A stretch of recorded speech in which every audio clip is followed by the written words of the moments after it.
السلام عليكم.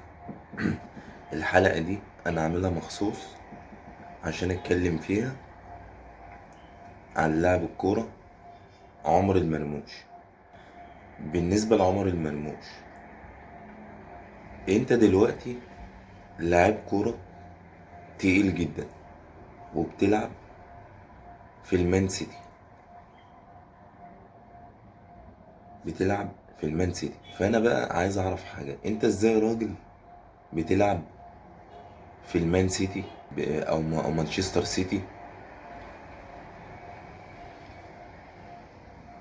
لما كابتن حسام حسن أخدك نزلك معاه في منتخب مصر؟ ليه ما انتش عارف تلعب؟ ليه ما انتش عارف تلعب؟ ليه مش عارف تقدم كورة؟ يعني ايه اللي ضغطك؟ ايه اللي مخليك ما انتش عارف تلعب في الخمس ماتشات اللي انت لعبتهم في كأس العالم؟ انت ربنا كرمك، بتاخد مرتب عالي، بتاخد مرتب عالي قوي قوي، تلعب في وسط ناس تقيلة قوي، جودتك عالية، بتلعب اساسي،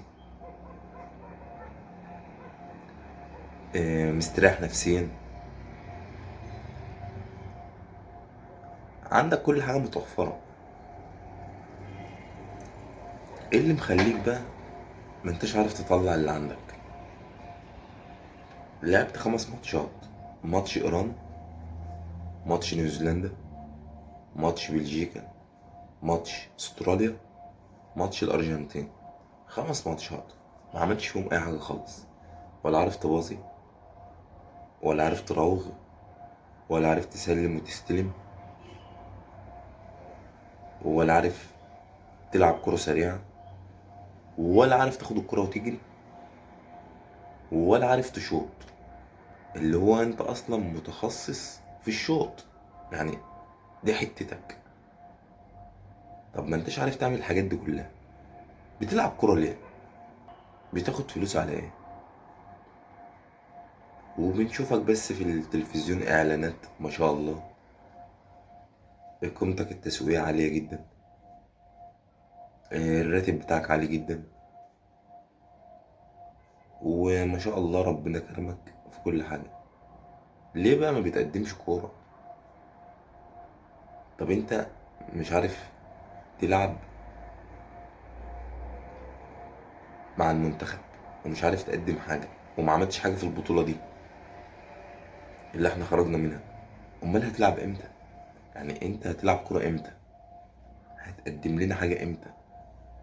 ده احنا هنا في مصر كنا حاطين حملنا عليك زي محمد صلاح، مستنيينك ان انت تنزل تقلب لنا الدنيا في كاس العالم، لان انت راجل بتلعب في المان سيتي.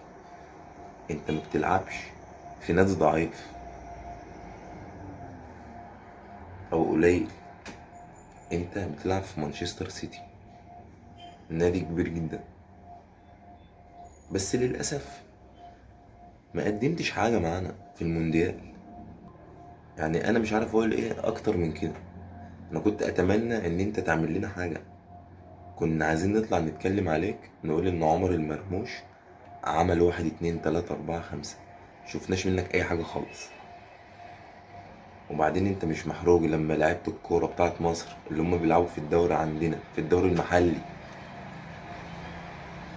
ينزلوا يهدفوا ويقلبوا الدنيا كده، وانت مش عارف تعمل حاجه خالص؟ يعني زيكو اللي بيلعب في بيراميدز ينزل يهدف ويحط جوان زي دي وانت لا. امام اللي بيلعب في الاهلي ينزل يهدف ويحط جوان وانت لا. محمود صابر ينزل يهدف ويحط جوان وانت لا. ياسر ابراهيم راجل المدافع، المدافع يحط جون في الارجنتين وانت لا.